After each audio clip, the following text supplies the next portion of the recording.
You may not know yet that you're walking the path of a dark chosen one, but if you're watching this, it's not by accident. You're not here for entertainment. You're here because something inside you has always felt different, a depth, a weight, a pull toward truth that no one around you seemed to understand. And if you've ever felt like your pain had a purpose, if you've ever felt like your wounds were maps, like your loneliness was a training ground, then I need you to listen closely. Because this isn't just a story, it's your story. The story of the 5 hardest things that every dark chosen one must endure in their life, and why each one is not a curse, but a sacred rite of passage, a divine initiation into becoming a vessel for a force that can't be taught, only embodied. Click subscribe to this channel to get more profound spiritual lessons. The first thing we must face is sacred isolation. There is a kind of loneliness that goes beyond social rejection, a silence that isn't just outside of us, but inside too.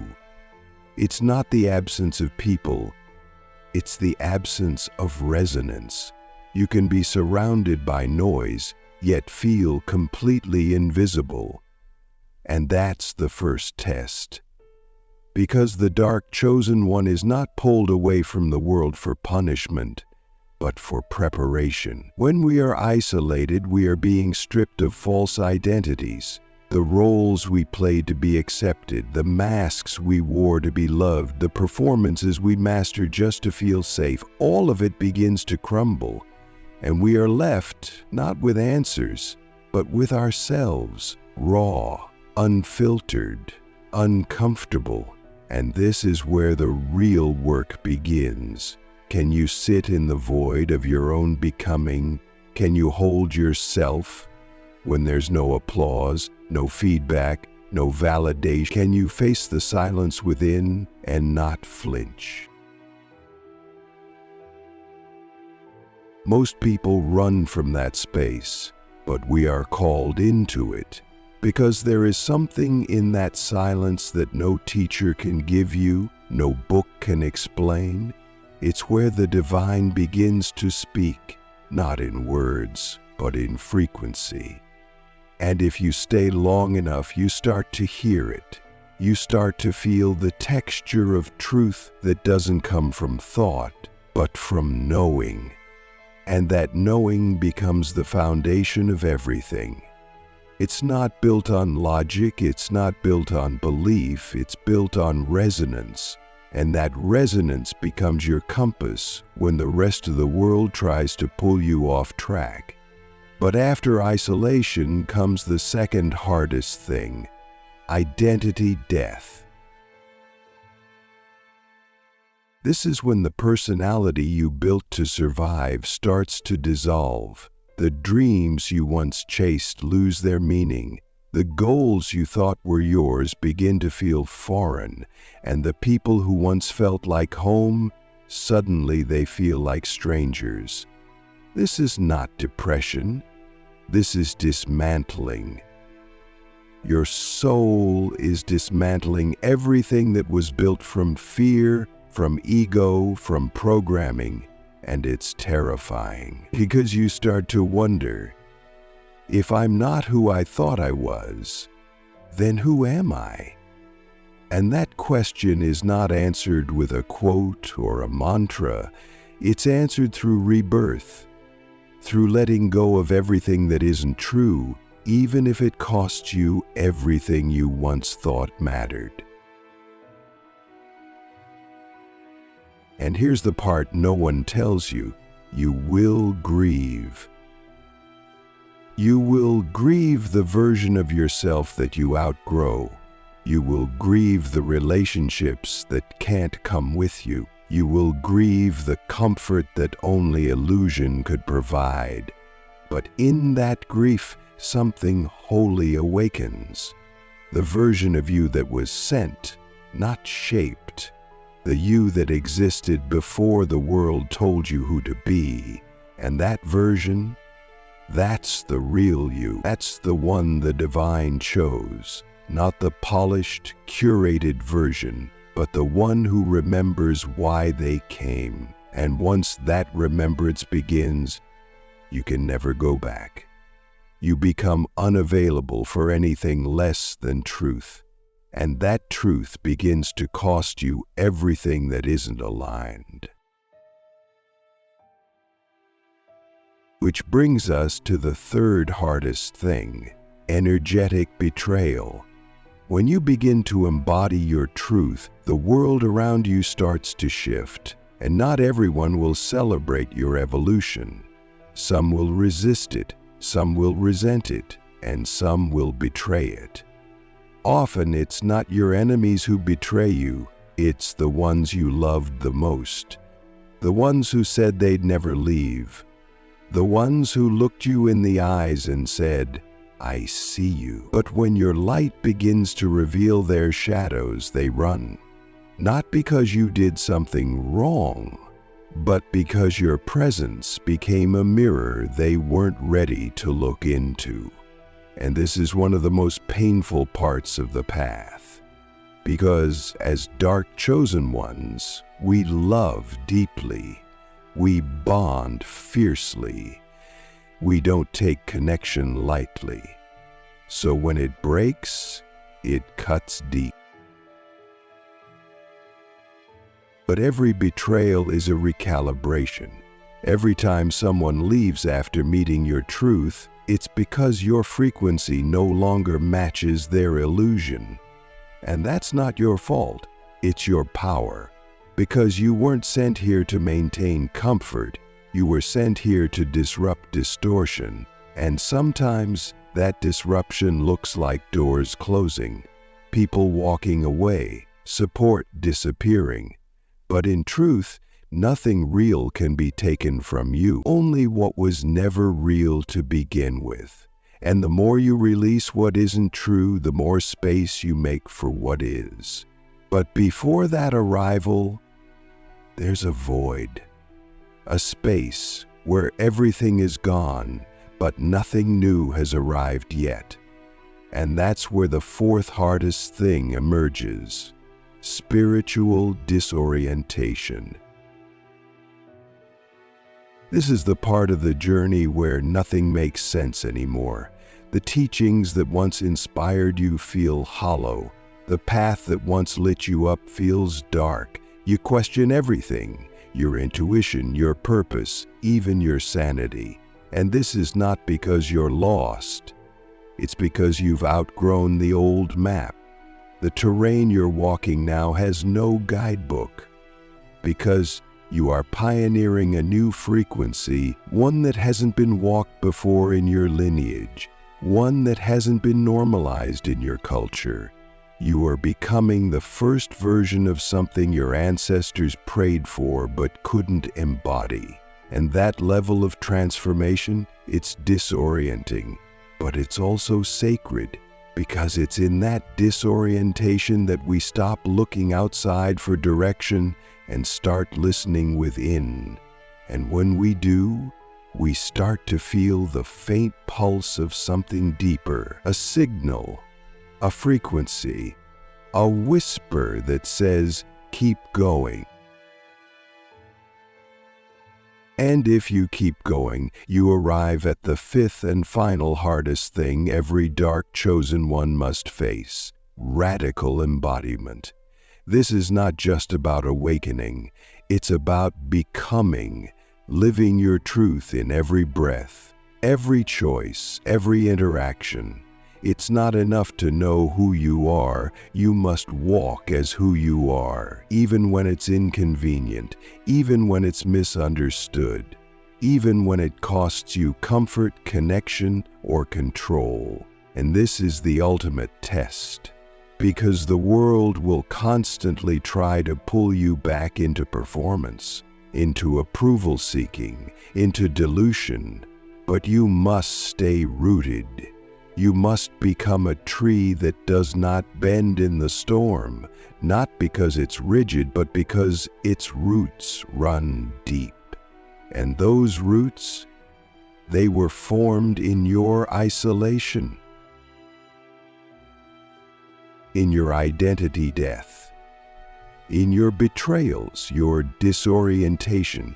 Every hardship you endured was not a punishment, it was a preparation to hold the frequency of truth in a world that has forgotten how. So I ask you now, with all the sincerity in my being, are you willing to live a life of radical remembrance? Are you willing to become so aligned with your soul that everything falls away? Are you willing to endure the fire, not to be burned, but to be forged? Because if you are, then you are not just a dark chosen one. You are a living key, a walking activation, a bridge between worlds, and the world may never fully understand you, but it will feel you. It will shift in your presence. It will remember something ancient when you speak, when you walk, when you simply exist. And that is your purpose. Not to fit in, not to be liked, but to awaken remembrance through your embodied truth. Why the dark chosen one's pain becomes humanity's awakening. There's a kind of fire that doesn't burn to destroy, it burns to refine. And if you are a dark chosen one, then you know that fire intimately. It's the furnace you've lived in, the invisible crucible that life threw you into again and again, with no explanation, no instruction, no escape. And you stayed. You didn't know it then, but every moment you thought would break you was actually building you. Every loss, every betrayal, every sleepless night where you stared at the ceiling, asking the universe why. It was all part of the alchemy. Not to make you more spiritual, not to make you more palatable, but to make you true. Because the truth is this: dark chosen ones are not here to be loved by the world. We're here to liberate it, and sometimes the most liberating thing we can do is burn away the illusions that keep humanity asleep, even if we have to be the first to walk through that fire alone. You see, most people think awakening is a light-filled process. They think it's incense, mantras, and glowing auras. But we know better. For us, awakening began in the dark. It began with destruction, with loss, with collapse. And that's not an accident, it's a design. Because the dark chosen one doesn't awaken through bliss. We awaken through initiation. And initiation is never gentle. It's not a soft whisper in the night. It's a roar from your soul that shatters everything false inside you. And when it comes, it doesn't ask for permission. It just takes. Your relationships, your plans, your sense of identity, your certainty, gone. Until all that's left is raw consciousness and the question, who am I now? That question is the beginning of everything. Because when you are stripped of everything you thought made you worthy, you are finally forced to confront the part of you that can't be taken, the part of you that was never built. It has always been. That's your essence. That's the flame within the fire. And once you touch that place, even for a moment, you realize that all the pain you endured wasn't punishment. It was permission. Permission to become someone who doesn't just believe in truth, but embodies it. Someone who doesn't just talk about healing, but is the healing. Someone who doesn't just pray for change, but carries change in their very presence. But let's not romanticize this path, because the truth is it's brutal, it's lonely, it's relentless. There are days where your chest feels too heavy to breathe, nights where your thoughts echo so loudly you wonder if you'll ever feel peace again. And most painful of all, watching others live in ignorance while you carry the weight of awareness. Watching people chase illusions while you hold the burden of seeing through them. Watching the world celebrate what you've already outgrown, and remaining silent because you know they're not ready to hear you yet. That silence, that's the fire. The quiet discipline of carrying truth that hasn't yet found a language the world can receive, and still you carry it, because some part of you knows this is why I came. We didn't come here to fit in. We didn't come here to be popular. We didn't come here to float above the chaos in some spiritual bubble. We came here to walk into the fire of the collective unconscious and bring light. Not light as in positivity, light as in clarity. The kind of clarity that cuts, that confronts, that dismantles. And yes, it makes people uncomfortable. But that discomfort, it's sacred. It's the first sign that the illusion is cracking. And when the illusion cracks, truth can enter. That's the medicine we carry, and that medicine was brewed in our own blood, our own tears, our own nights of begging the universe to just make it stop. But it didn't stop, because it wasn't supposed to. Pain is not the enemy for dark chosen ones. It's the portal. Every wound we carry has become a doorway to deeper compassion. Every breakdown has become a blueprint for how to hold others in theirs. Every shadow we've faced has given us the authority to walk beside others as they face theirs, not as their savior, not as their guru, but as someone who understands. And that understanding, that's the fire that becomes a beacon. Because when someone sits in front of you, bleeding from the same soul wounds you once thought would kill you, and you look at them, not with pity, but with presence, something shifts. They feel it, that you've been there, that you're not afraid of their darkness, that you don't need to fix them because you trust their journey. And in that moment, they begin to remember their own power, not because you gave them anything, but because your presence activated what was already within them. That's what this path is about, not saving the world, but reminding it, not preaching, but embodying, not leading with theories, but with frequency. Your frequency is your influence, and your frequency is forged in the fire. That's why the world can't understand us, because they've only known power through control, through force, through visibility. But we know a different kind of power. The power of energetic integrity, the power of walking into a room and shifting its vibration without saying a word. The power of being so aligned with truth that everything false either transforms or falls away. But to hold that kind of power, we must constantly choose it, every day, in every moment. We must choose to be honest, even when it's inconvenient. We must choose to stay open, even when it hurts. We must choose to remain anchored, even when everything around us is chaos. That's the fire.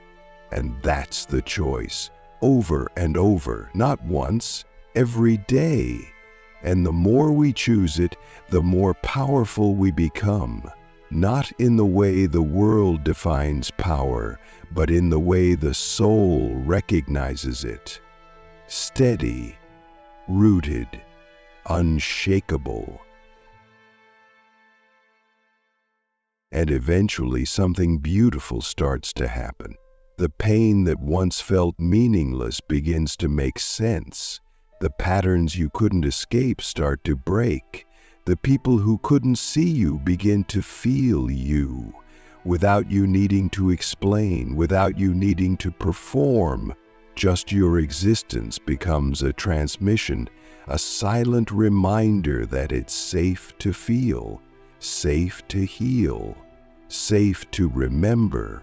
And that's when you realize the fire didn't destroy you, it revealed you. It burned away everything you were never meant to be. It purified your purpose.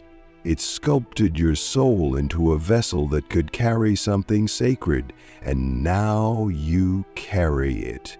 You are a living prayer, a living ritual, a living reminder that awakening is not found in escaping the world, but in entering it fully, with your eyes open and your heart unguarded. That's the paradox. The more you embrace your darkness, the more light you carry, because your darkness is not your shame.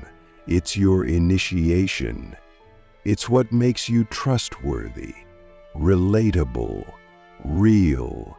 And in a world starving for authenticity, that's the greatest gift you can give. You, raw, unfiltered, awake. So I ask you now, as deeply and sincerely as I can, are you willing to let your pain become your purpose? Are you willing to stop hiding the parts of you that were forged in fire? Are you willing to walk as the medicine you once begged to receive? Because the world doesn't need more teachers. It needs embodied truth. And that's what you are. Not perfect, but true. Not flawless, but whole. Not but undeniable. You are the fire, and you didn't come here to burn out. You came here to ignite the remembrance in others, to walk as a flame that can't be extinguished, not because you're trying to be anything, but because you've already burned away everything you're not. That's the legacy of the dark chosen one, not to be known, but to be felt, not to be followed, but to be mirrored. Not to be remembered, but to help others remember themselves. And if you've made it this far, you know this message wasn't just for your mind, it was for your soul. It was for the part of you that knew all along that you were never broken, you were becoming, that your pain was never a punishment, it was a portal, that your fire was never here to consume you, it was here to crown you. And now, it's time to rise. The rise of the unseen, how dark chosen ones quietly reshape the future of the world. There's a revolution happening right now, but it's not loud. It's not on the news, it's not on stages. It doesn't have a name or a leader or a manifesto. It's happening in silence, in whispers, in the hearts of those who have been broken open and chosen not to close again. It's happening in the lives of the dark chosen ones, the ones who never quite fit, who carried pain like a second skin, who were condemned for seeing too deeply, feeling too much, knowing without proof. And now, without needing permission, without needing to be seen, they are rising, quietly, powerfully, as architects of a new world that will not be built through force, but through frequency, through the subtle, sacred vibration of those who carry truth in their bones and walk as its living transmission. This rise is invisible to most because it doesn't look like what we've been taught power looks like. It doesn't wear a crown. It doesn't demand followers. It doesn't shout its truth from a podium. It moves differently, with intention, with precision, with soul. You see, the dark chosen ones don't need attention to validate their purpose. They've transcended that hunger. They've seen how the spotlight can distort, how recognition can become a prison, how external validation is always a moving target. And so they've turned inward. They've gone so deep into the self that they've emerged on the other side, free, and that freedom has made them dangerous to the systems built on fear, control, and illusion. Because you cannot manipulate someone who is rooted in their own knowing. You cannot shame someone who has already faced their deepest shadows and made peace with them. You cannot buy someone who is no longer for sale. This is the rise of the unseen, the rise of those who no longer need to be loud because their energy speaks louder than words, the rise of those who don't seek to lead from the front, but who lead from the field, who enter a room and shift its entire vibration without needing to say a word, who hold integrity so fiercely that lies unravel in their presence, who hold love so purely that others remember their own worth just by being near them. This is how the future is being shaped, not by policies, not by platforms, but by presence. The presence of those who have walked through fire and emerged not bitter but blessed, not hardened but holy, not broken but reborn. And yet the world still doesn't see them, not fully, because they don't fit the mold. They don't play the game. They don't chase visibility or perform for applause. Their work is often done in the shadows, in silence, in the unseen spaces where real transformation begins. They are the ones holding space for others to break, to unravel, to heal, without judgment, without agenda. They are the ones anchoring frequency in their homes, in their communities, in their art, in their parenting, in their businesses. Not with slogans or sales pages, but with energy, with integrity, with truth. And that truth is reshaping the field of humanity, one silent activation at a time. You see, when you shift your frequency, you shift your timeline. When you shift your timeline, you shift possibility. And when enough of us shift possibility from the inside out, the old world begins to collapse not through revolution, but through resonance. This is the quiet strategy of the dark chosen ones. We're not here to destroy, we're here to reveal. And once something is seen, it can no longer be unseen. Once something is felt, it begins to awaken. And that awakening is contagious, not the kind of contagion that spreads through fear, but through remembrance, through presence, through the unshakable clarity of someone who has made truth their home.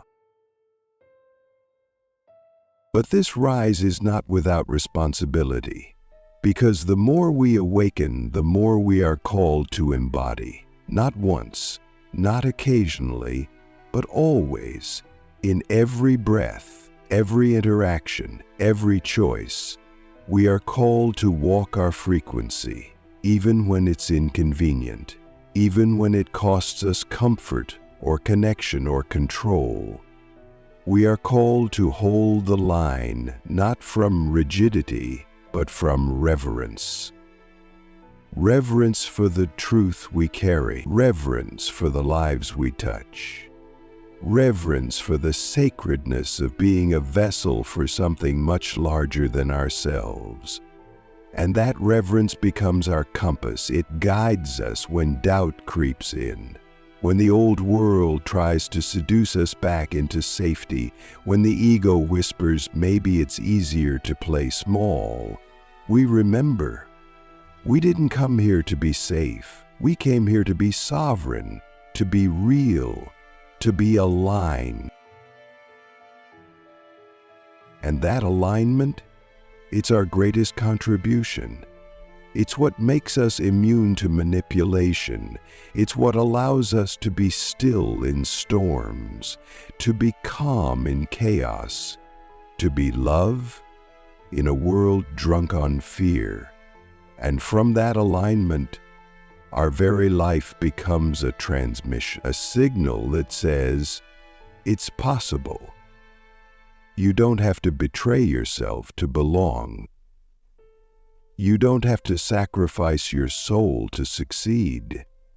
You don't have to dim your light to be accepted. You can be all of you and still be safe, still be powerful, still be free. That signal is what changes people, not our words, not our teachings, our being. So what does it look like practically to live this way?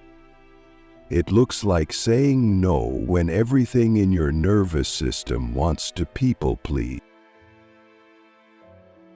It looks like walking away from what drains your soul, even if it's all you've ever known. It looks like resting when the world tells you to hustle, speaking truth when silence would be more comfortable, choosing integrity over influence, choosing presence over performance. It looks like honoring your energy as sacred, like trusting your intuition even when it doesn't make sense, like showing up in your rawness, your realness, your wholeness, because you've stopped apologizing for your divinity, because you've stopped compartmentalizing your magic, because you've stopped editing your truth. That's the revolution, not outer anarchy, but inner alchemy, the kind that turns pain into purpose, the kind that turns wounds into wisdom, the kind that turns trauma into transmission, and it's happening now. In you, in me, in millions of us, scattered across the planet, quietly waking up, quietly anchoring the new, quietly becoming the future. We may not have titles, we may not have platforms, but we have presence, and that presence is enough. That presence is everything. Because the future isn't something we wait for. It's something we embody. And every time we choose our frequency over our fear, we bring that future closer. Every time we honor our truth instead of outsourcing our power, we bend the timeline. Every time we show up fully, even when it's terrifying, we become a living example of what's possible. And that example creates ripples. Ripples that touch lives we'll never meet. Ripples that heal wounds we'll never see. Ripples that echo into generations yet unborn. This is the legacy of the dark chosen ones, not to be famous, not to be followed, but to be felt, to be so deeply rooted in truth that our very existence becomes a catalyst, that our silence becomes a sermon, that our being becomes a blessing. And we don't do it for recognition. We do it because we remember. We remember why we came. We remember who we are. We remember what's at stake. And that remembrance is what makes us So if you've been wondering why your life has been so hard, so painful, so intense, this is why. You weren't being punished. You were being prepared. You weren't being broken, you were being built. And now the world is ready for what you carry. Not everyone, but the ones who matter, the ones who are ready to wake up, the ones who are ready to feel, the ones who are ready to remember. And you, in all your rawness and realness, are the doorway they've been waiting for. You are the unseen force that bends reality, the quiet presence that alters timelines, the sacred rebel that carries the code for a new world. You are the fire, the frequency, the future, and your time is now. The return of the inner world, how dark chosen ones become architects of the sacred future. If you're still here, still breathing in these words, still feeling the resonance ripple through your body, then something sacred is happening. You're not just listening, you're remembering. And that remembrance isn't just for you, it's for the world. Because the dark chosen one doesn't awaken to escape reality, we awaken to rebuild it.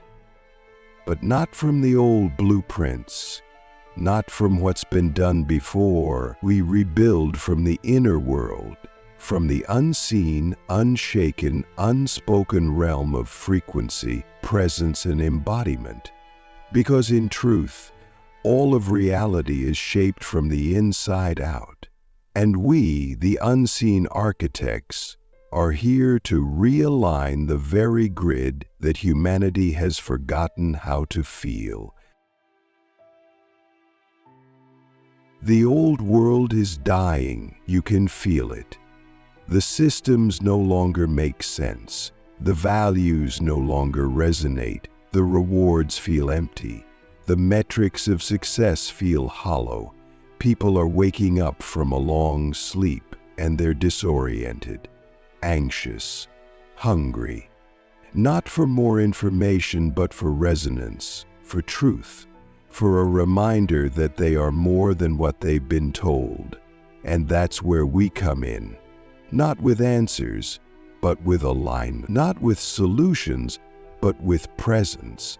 Because when a dark chosen one walks fully aligned in their soul, they don't just speak truth, they transmit it. And that transmission becomes the new architecture of reality. We've spent lifetimes being trained for this, not in classrooms, not in monasteries, but in the fires of human pain, through abandonment, through betrayal, through silence, through systems that tried to erase our knowing, but we never forgot. Even when we doubted ourselves, even when we were gaslit by the world, even when we tried to belong where our soul never fit, deep down we always knew we were never meant to fit in. We were meant to remember and then rebuild. And that rebuilding begins now. Not in governments, not in corporations, but in you, in me, in the everyday moments where we choose our soul over our strategy, our truth over our trauma, our knowing over our noise. This is the return of the inner world, the sacred space within you that no algorithm can measure. No authority can own, no system can control. This is where your true power lives, not in your performance, but in your presence. And the more you return to that inner world, the more you begin to shape the outer one, without needing to force, convince, or prove. Because when your inner world becomes coherent, your outer world becomes magnetic. You begin to attract what matches your frequency. You begin to repel what's out of alignment. You begin to walk through life as a sacred yes or no, clear, direct, unfuckwithable. And that's not arrogance, that's energetic maturity. That's what happens when you've died to your illusions and been reborn in your essence. But the work never ends. We're not here to escape duality, we're here to master it. Not by pretending to be above it all, but by learning how to hold both light and shadow with equal reverence. We are the ones who can walk into darkness and not be consumed, who can sit with pain and not turn away, who can hold another's grief without needing to fix it, because we've done it for ourselves. And that capacity, that's the foundation of sacred leadership. Not leadership by title, but by field, by example, by the quiet, unwavering presence of someone who has made peace with their own depths. You become a mirror, a sacred reflection, not of who others think they are, but of who they truly are beneath the noise. And that reflection, it's medicine, it's terrifying, it's liberating, because it confronts everything false while awakening everything real. And you don't need to say a word. Your life becomes the sermon, your choices become the teaching, your embodiment becomes the map. That's the real work, that's the real impact, not in how many follow you, but in how many remember themselves through you. And so we continue. We rise in silence. We build in stillness. We transmit in presence. And with every soul we touch, not through words, but through being, the grid shifts. The field strengthens. The new world comes into form. Not all at once, but moment by moment, breath by breath, choice by choice. We are not waiting for change. We are the change. The sacred disruptors, the hidden architects, the living codes. And our time is now. You don't need to be ready. You just need to be real. You don't need to be fearless. You just need to be available. Available to let the divine move through you in its rawest, most unedited form. Available to walk your truth even when no one claps. Available to be the only one standing, if that's what it takes. Because the ones who walk first make the way clearer for those who come after. And that's what we're here for, not to be celebrated, but to become the threshold, the bridge, the silent revolution that changes everything, not through force, but through frequency. So if you've been wondering whether you're on the right path, this is your sign. If you've been doubting whether your pain had a purpose, this is your proof. If you've been waiting for permission to fully become who you are, this is your calling. You are not here by accident. You are not broken. You are not too much. You are not too sensitive. You are exactly what this world needs, not later, now. You are the unseen force behind the shift, the quiet fire in the storm, the sacred code hidden in plain sight.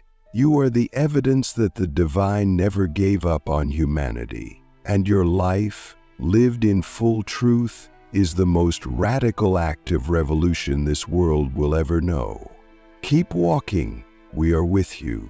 Even if you can't see us, even if you feel alone, we're here, a silent tribe, a sacred family, a resonance beyond space and time. And together, we rise.